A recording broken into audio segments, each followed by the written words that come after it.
की बात है। अगर एक बच्चे को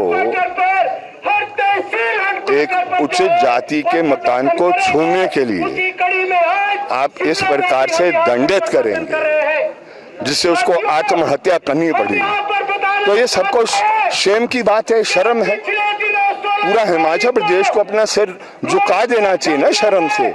अगर ऐसा हो, मासूम बच्चा जिसको दुनिया के बारे में भी पूरा ज्ञान भी नहीं है, अगर आप उसको मजबूर करते हैं आत्महत्या करें, it is very very sad. तो ये पिछड़ी भी सोच का है ना। तो इसलिए इस पिछड़ी भी सोच का मुकाबला करना है। वो जातीय आधार पर है, क्षेत्र के आधार पर है, भाषा के आधार पर है, प्रांत के आधार पर है, या कोई और सोच है जिसके आधार पर ये ऐसी सोच पैदा होती है, उसका मुकाबला करना है। आपका भी विरोध हुआ, आप जब वहाँ पर गए तो बाहर के लोगों को यहाँ पर आने की जरूरत नहीं। मैं अब एक बात शेयर कर रहा हूँ।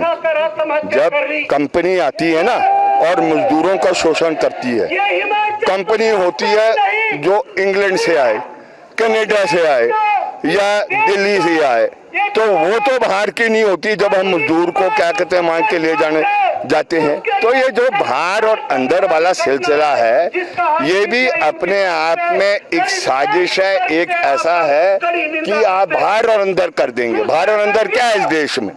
मैं उनसे पूछना चाहती हूँ, जो भारतीय जनता पार्टी की कैंडिडेट रोडू से लड़ती है, शिमला में अंदर की है कि बाहर की है? वो मैंने उसका बयान सुना है, वो कह रही है सिंगा बाहर से आया।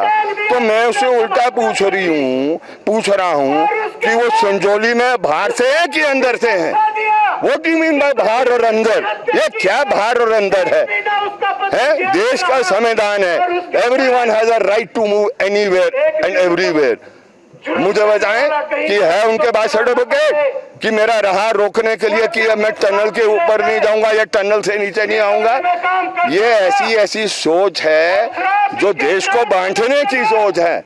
आर्थिक संकट जब गहरा हो जाता है, 1929 में ग्रेट डिप्रेशन आया और इस तरीके की धाराएं बहुत दुनिया में पैदा हुई जो अंदर और बाहर की बात करते रही। और आप जानते हैं कि उसके बाद पूरी दुनिया के अंदर अर्ध फांसीवाद और फांसीवाद का दौर आया।